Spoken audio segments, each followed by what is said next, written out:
Sa kalagitnaan ng 2024-2025 NBA season mga idol, nakakaranas ang ilang pagsubok ang Los Angeles Lakers. Kasalukuyang nasa ikapitong pwesto sa Western Conference na may record na 20-17. Bagamat patuloy ang stellar performance ni LeBron James at Anthony Davis, hinahanap pa rin nila ang tamang piraso upang mas mapalakas pa ang kanilang kupunan, lalo na sa front court.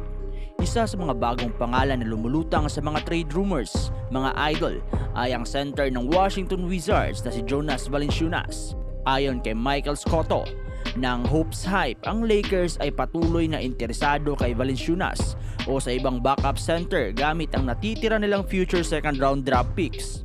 Si Valanciunas mga idol ay 32 years old at may solidong record lalo na sa kanyang huling season kasama ang New Orleans Pelicans, kung saan umabot siya ng 17.8 points, 11.4 rebounds kada laro. Ang trade na ito ay isang magandang oportunidad para sa Lakers na makakuha ng isang interior force, at ayon sa mga ulat mga idol, ang presyo ni Valanciunas ay 2 second round picks na tila abot kaya para sa Lakers. Kung hindi matutuloy ang pagkuha kay Valanciunas mga idol, may mga iba pang big man na maaaring mapunta sa Lakers. Narito ang 3 centers na maaari nilang targetin. Una mga idol sa listahan ay si Clint Capela ng Atlanta Hawks. Ang Lakers ay may matinding pangangailangan sa isang center na kayang magbigay ng interior defense at rebounding. Si Clint Capela ng Atlanta Hawks ay isang solidong option mga idol. Lukuyan mga idol, siya ay nag-average ng 9.6 points at 8.9 rebounds kada laro at may kakayahang magprotekta sa ring at magbigay ng second chance points. Bagamat hindi na kasing dominant niya noon, ang kanyang skill sa ilalim ng basket ay magiging malaking tulong sa Lakers. Sa kanyang expiring contract na nagkakahalaga ng $22.2 million, maaari itong maging isang trade option gamit si Jared Vanderbilt, Gabe Vincent at ilang second round picks. Pangalawa naman sa listahan natin mga idol ay si Nick Richards ng Charlotte Hornets. Kung ang Lakers ay naghahanap ng murang solusyon, si Nick Richards ng Charlotte Hornets ay isang potensyal na low risk, high reward na player.